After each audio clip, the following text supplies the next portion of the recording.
ಇತ್ತೀಚೆಗೆ ರಿಷಬ್ ಶೆಟ್ಟಿ ಅವರು ಮಂಗಳೂರಿನಲ್ಲಿ ಹರಕೆ ಕೋಲವನ್ನು ಕೊಟ್ಟಿದ್ರು. ಈ ಹಿನ್ನೆಲೆಯಲ್ಲಿ ಇದಕ್ಕೆ ಪರ ವಿರೋಧದ ಚರ್ಚೆಗಳು ಕೂಡ ಎದುರಾಗಿತ್ತು.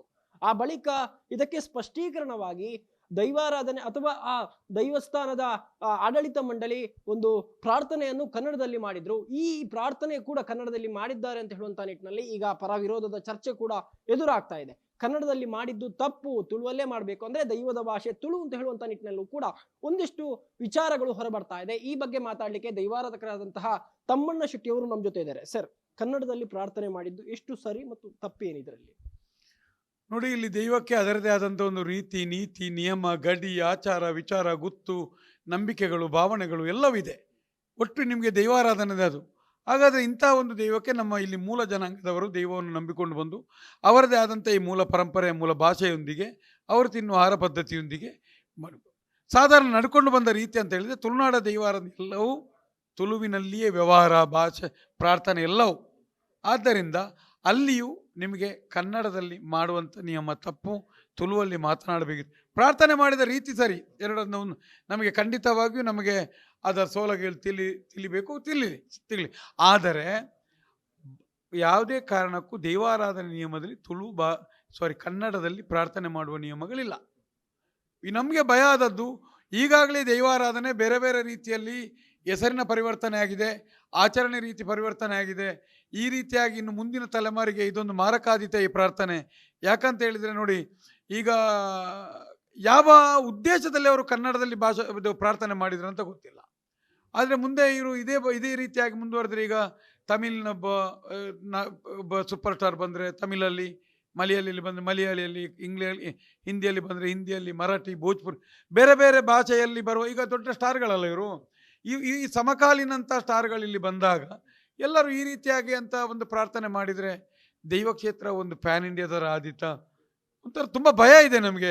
ಯಾಕಂತ ಹೇಳಿದ್ರೆ ಅವರು ನೋಡಿ, ಸಿನಿಮಾ ಮಾಡಿದ್ರು ಕಾಂತಾರ, ಈಗ ಆದಿ ಬೀದಿಯಲ್ಲಿ ಬಂತು, ದೇವಾರ ಬಂತು, ಅದಕ್ಕೆ ಹಿಡಿತ ಇಲ್ಲದ ರೀತಿಯಲ್ಲಿ ಹೋಗಿದೆ.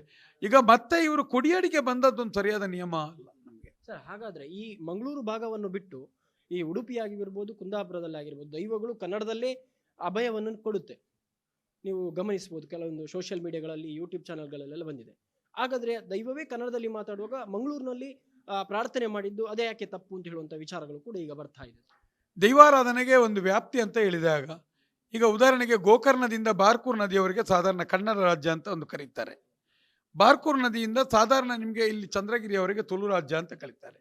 ಅಲ್ಲಿಂದ ಆಚೆ ಧನುಷ್ಕೋಡಿ ರಾಮೇಶ್ವರಗೆ ಮಲಯಾಳಿ ರಾಜ್ಯ ಅಂತ ಕರೆಯುವಂಥ ನಿಯಮ ಅಂತ ಹೇಳಿದೆ. ಸಾಧಾರಣ ಒಂದು ಚಿಕ್ಕ ಊರಿನಲ್ಲಿ ತುಳು ಇರುವಂಥ, ಇಲ್ಲಿಯ ಎಲ್ಲ ವ್ಯವಹಾರಗಳು, ಆಡು ಭಾಷೆಗಳು, ಎಲ್ಲವೂ ನಿಮಗೆ ಮಾತೃಭಾಷೆ, ಒಂದು ಹೃದಯದ ಭಾಷೆ, ಹೃದಯಕ್ಕೆ ತಟ್ಟುವ ಭಾಷೆ ಅಂತೇಳಿ ಕರೆಯುವಂಥದ್ದು. ಇಲ್ಲಿ ವ್ಯವಹಾರಗಳೇ ಅದರಲ್ಲಿ ಇರುವಂಥದ್ದು. ಅನೇಕ ಕಡೆಗಳಲ್ಲಿ ದೈವಾರಾಧನೆ ಅಪ್ಪನೇ ಜೊತೆಗೆ ಈ ನಿಮಗೆ ಈ ಪ್ರಶ್ನಾಚಿಂತನೆಯ ಸಮಯದಲ್ಲೆಲ್ಲ ಬಂದದ್ದನ್ನು ನಾವು ಕೇಳಿದ್ದೇವೆ. ಕೆಲವು ದೈವದ ಚಾವಡಿ, ದೈವದ ಮಾಡಗಳಲ್ಲೆಲ್ಲ ದೈವಾರಾಧನೆ ನಿಯಮ ಅಲ್ಲದೆ ಅನ್ಯ ರಾಜಕೀಯ ಪಕ್ಷ, ಅನ್ಯ ಕಮಿಟಿಗಳ ಕನ್ನಡದಲ್ಲಿ ಇದು ಏನಾದರೂ ಚರ್ಚೆಗಳಾಗಬಾರ್ದು ಅಂತೇಳಿ ಕಂಡು. ಯಾಕಂದರೆ ನನ್ನ ಭಾಷೆ ಬಿಟ್ಟು ಬೇರೆ ಭಾಷೆಯಲ್ಲಿ ಇಲ್ಲಿ ವ್ಯವಹಾರ ಆಗ್ತದ ಅಂತ ದೈವ ಕೇಳುವಂಥದ್ದು ಮತ್ತು ಬೇರೆ ರೀತಿಯಲ್ಲಿ ಆದದ್ದು ಇದೆ.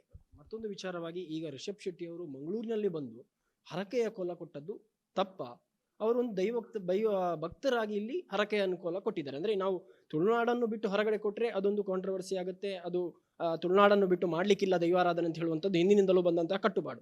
ಈಗ ಅವರು ತುಳುನಾಡಿಗೆ ಬಂದು ಮಂಗಳೂರಿನಲ್ಲೇ ಹರಕೆಯ ಕೋಲವನ್ನು ಕೊಟ್ಟಿರುವಂಥದ್ದು, ಇದು ಯಾಕೆ ತಪ್ಪು ಅಂತ ಹೇಳುವಂಥದ್ದು? ಸರ್ ನೋಡಿ, ಅವರೊಬ್ಬ ಅತಿಥಿಯಾಗಿ ಎಲ್ಲಿಂದ ಯಾರು ಬರಲಿಕ್ಕೆ ಆಗ್ತದೆ, ಅವರು ಬರಲಿಕ್ಕೆ ಆಗ್ತದೆ. ಆದರೆ ಇಲ್ಲಿ ಎರಡು ವ್ಯಾಪ್ತಿ ಇದೆ. ಒಂದು ದೈವಗಳಿಗೆ ಒಂದು ಗ್ರಾಮ ಬಂಧ ಮತ್ತು ಕುಟುಂಬ ಬಂಧ ಅಂತ. ಒಂದು ಕುಟುಂಬದಲ್ಲಿ ಒಂದೆರಡು ದೈವಗಳಿದೆ, ಗ್ರಾಮದಲ್ಲಿದೆ. ನೀವು ಕುಟುಂಬಿಕನಾದರೆ ಆ ದೈವಕ್ಕೆ ಕೊಡ್ಬೋದು, ನೀವು ಗ್ರಾಮದವನಾದರೆ ಇವ್ರಿಗೆ ಕೊಡ್ಬೋದು. ಈಗ ರಿಷಬ್ ಶೆಟ್ಟಿ ಅವರಿಗೆ ಒಂದು ವೇಳೆ ದೈವಕ್ಕೆ ಕೊಡಬೇಕಿತ್ತು, ಅವರ ಊರಲ್ಲಿ ಬೇರೆ ಬೇರೆ ಚಿಕ್ಕು ಗುಳಿಗ, ಹಾಯಿ ಗುಳಿಗ, ನೆತ್ತೆರೆ ಗುಳಿಗ ಎಲ್ಲ ಬೇರೆ ಬೇರೆ ದೈವಗಳಿದೆ ಅಲ್ಲಿ. ಆಗಿರುವಾಗ ಇಲ್ಲಿ ಕೊಡೋದಂತ ಯಾರೇ ಆಗಲಿ ನೀವು ಅದಕ್ಕೆ ಈಗ ಉದಾಹರಣೆಗೆ, ಈಗ ನಿಮ್ಮಲ್ಲಿ ಹಣ ಆಗಿದೆ, ಅವ್ರು ಕೊಟ್ಟ ಹರಿಕೆ ಹೇಳುವಾಗಲೂ ಹಿರಿಯರ ಹತ್ರ ಕೇಳಿಕೊಂಡು ಒಂದು ಸಮನ್ವಯತೆಯಲ್ಲಿ ಹೇಳ್ಬೇಕಂತ ನಿಯಮ ಇದೆ. ಅದು ನಮಗೆ ರಪ್ಪ ಏನಾದರೂ ತಡೆಬೇಕು ಅಂತಂದರೆ ಏನಂತ ಹೇಳಿದರೆ, ನಿಮಗೆ ಒಂದು ರಪ್ಪ ದೈವಕ್ಕೆ ನಿಮಗೆ ಹುಷಾರಿಲ್ಲ ಏನಾದರೂ ಆಗಬೇಕು ಅಂದರೆ, ರಪ್ಪ ನಾನು ಆ ದೈವಕ್ಕೆ ನನ್ನ ಮಗುವಿಗೆ ಹುಷಾರಾದರೆ, ನನಗೆ ಕೆಲಸ ಸಿಕ್ಕಿದೆ ಏನಾದರೆ ನಾನೊಂದು ಪುಂಡಿಪನವಾಗ್ತೇವೆ, ಒಂದು ಅರಿಕೆ ಆಗ್ತೇವೆ, ಭಂಡಾರ ಕಾಣಿ ಇಷ್ಟಕ್ಕೆ ಮತ್ತೆ ನಿಮ್ಮ ಖುಷಿಯಲ್ಲಿ ಕೊಡುವಂಥದ್ದು. ನೇರ ಹೋಗಿ ಅಲ್ಲಿ ನೇಮ ಕೊಡುವಂಥದ್ದು, ನೇಮ ಹೇಳುವಂಥದ್ದು, ಅರಿಕೆಯ ನೇಮ ಕೊಡುವಂಥದ್ದು ನಿಯಮ ಇಲ್ಲ. ಆದ್ದರಿಂದ ಇಲ್ಲಿ ಈಗ ಕೊಟ್ಟದ್ದು ಎಲ್ಲಿಯೂ ದೈವ ಸ್ವೀಕಾರ ಆಗುವಂಥದ್ದಕ್ಕೆ ಅಲ್ಲಿ ಬಂಧಗಳು ಅಡ್ಡಿ ಬರ್ತದೆ ಅಂತ ಹೇಳುವಂಥದ್ದು. ಬಂಧಗಳು. ಸರ್, ಮತ್ತೊಂದು ವಿಚಾರವಾಗಿ ಮೊನ್ನೆ ಎಣ್ಣೆ ಬೂಳಿದ ಸಂದರ್ಭದಲ್ಲಿ ನಾವು ನೋಡಿರ್ಬೋದು, ಒಂದು ರಿಷಬ್ ಶೆಟ್ಟಿಯವರ ಕಾಲ್ನಲ್ಲಿ ದೈವದ ಪಾತ್ರೆ ಏನಿದ್ದಾರೆ ಅಥವಾ ಎಣ್ಣೆ ಬುಳ್ಳಿದ ದೈವ ಆವೇಶವಾದವರು ಮಲಗಿರುವಂಥದ್ದು, ಮತ್ತು ಅದೆಲ್ಲ ಪ್ರೊಸೀಜರ್ ಆದಮೇಲೆ ಗರ್ಭಗುಡಿಯೊಳಗೆ ಅಥವಾ ಗುಂಡದ ಒಳಗೆ ಹೋಗಿ ಕಡ್ಸಲೆಯನ್ನು ಹಿಡ್ಕೊಂಡ್ಬಂದು ತಲೆಗೆ ಗಡಿಯನ್ನು ಹಾಕೊಂಡು ಬರುವಂಥದ್ದು, ಇದು ಎಷ್ಟು ಸರಿ? ಎರಡು ವಿಚಾರಗಳು ಎಷ್ಟು ಸರಿ ಅಂತ ಹೇಳುವಂಥದ್ದು. ಇದನ್ನೇ ನಾನು ಬಲವಾಗಿ, ಈ ನೋವು ನಮಗೆ ಇವತ್ತಿಗೂ ನಮ್ಮಲ್ಲಿ ಆ ಬೇಸರ ಹೋಗಲಿಲ್ಲ, ನೋವು ಹೋಗಲಿಲ್ಲ. ಸಾಮಾಜಿಕ ಜಾಲತಾಣದಲ್ಲಿ ಪ್ರತಿಯೊಬ್ಬರು ಮೊಬೈಲು ಬೇರೆ ಬೇರೆ ರೀತಿಯಂಥ ಈ ವಿಡಿಯೋ ಮಾಡೋದನ್ನು ನಿಲ್ಲಿಸಿ ಅಂತ ಹೇಳುವಂಥದ್ದು. ಈಗ ನಮಗೆ ಗೊತ್ತಾಯಿತು, ನಾವು ಅದಕ್ಕೆ ಪ್ರತಿರೋಧವನ್ನು ವ್ಯಕ್ತಪಡಿಸಿದ್ದೇವೆ. ಇನ್ನೊಬ್ಬ ನಿಮ್ಮಂತ ಅಲ್ಲ, ಬೇರೆ ಯಾರೋ ಸ್ವಲ್ಪ ಅಂದರೆ ಇದೇ ದೈವಾರಾಧನೆ ಅಂತ ತಿಳ್ಕೊಂಡ್ರೆ ಅಲ್ಲಿ ಹೋಯ್ತು. ದೈವಾರಾಧನೆಯ ನಿಯಮದಲ್ಲಿ ಎಲ್ಲ ಕಡೆಗಳಲ್ಲಿ 16 ಕಟ್ಟುಗಳಿದೆ, 16 ನಿಮಗೆ ಕಟ್ಟುಗಳಿದೆ. ಅದು ಎಲ್ಲ ಒಂದೇ ರೀತಿಯಾಗಿರ್ತದೆ. ಆದರೆ ಗಡಿ, ಬಾರಣೆ, ಪಾರ್ದಾನ ಇದೆಲ್ಲವೂ ಬೇರೆ ಬೇರೆ ಆಗಿರ್ತದೆ ಎಲ್ಲ ಕಡೆಗೂ. ಅದೇ ರೀತಿ ಇಲ್ಲಿಯೂ ಒಮ್ಮೆ ದೈವ ನರ್ತಕರೊಬ್ಬರು ಸ್ನಾನ ಮಾಡಿ ಎಣ್ಣೆ ಬೂಲಿಯ ಪಡಿಯಕ್ಕಿ ತೆಗೆದ ನಂತರ ಮತ್ತೆ ಹರದಲಾಕಿ ಯಾರನ್ನು ಮುಟ್ಟುವ ಆಗಿಲ್ಲ. ಒಂದು ವೇಳೆ ಅವರನ್ನು ಮುಟ್ಟಬೇಕಿದ್ರೆ ನಿಮಗೆ ಕಲಸಧಾರಣೆಯಾಗಿ ಗಡಿ ಪ್ರಧಾನನಾಗಿ ಅವರ ಜೊತೆ ಇದ್ದವನು ಕೈ ಕೊಡ್ಬೋದು, ಇಡಬಹುದು, ಮುಟ್ಟಬಹುದು, ನಿಯಮ ಇದೆ. ಮತ್ತು ಯಾರೇ ವ್ಯಕ್ತಿಯನ್ನು ಹೊರಲಾಡುವುದು, ಮುಟ್ಟುವುದು ನಿಯಮವೇ ಇಲ್ಲ.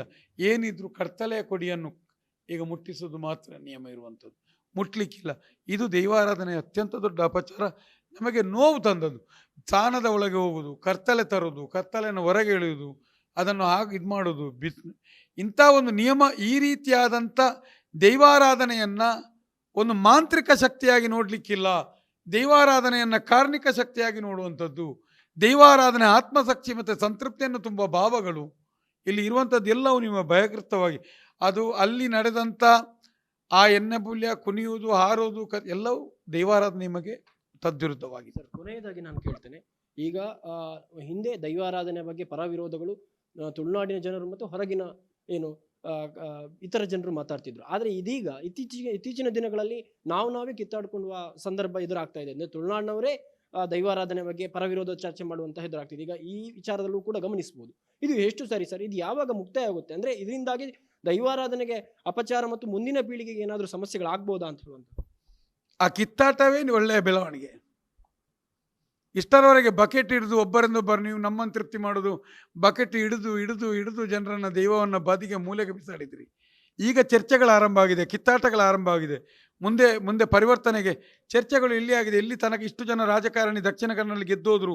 ಎಲ್ಲಿಯಾದರೂ ನಿಮ್ಮ ಪಠ್ಯಪುಸ್ತಕಗಳಲ್ಲಿ ದೈವಾರಾಧನೆ ಸಂಬಂಧಿತ ವಿಚಾರ ಅಲ್ಲ, ಎಲ್ಲಿಯಾದರೂ ನಮ್ಮ ತುಳುನಾಡ ಸಂಸ್ಕೃತಿಯ ಬಗ್ಗೆ ಒಬ್ಬ ಡಾಕ್ಟ್ರ್ ಇದ್ದಾರೆ ನೋಡಿ. ಈಗ ಉದಾಹರಣೆಗೆ ಈಗ ತುಳುನಾಡಿನ ಮಣ್ಣಿನ ಒಬ್ಬ ಡಾಕ್ಟ್ರ್, ಉದಾಹರಣೆಗೆ ಆ ಡಾಕ್ಟ್ರಿಗೆ ಕಲೀಲಿಕ್ಕೆ ಅವ್ರಿಗೆ 1 ಕೋಟಿ ಖರ್ಚಾಗ್ತದೆ. ಅವನು ಒಬ್ಬ ಆಪರೇಷನ್ ಮಾಡ್ತಾನೆ, ತುಳು ಮಣ್ಣಿನ ದೈವಾರಾಧಕ.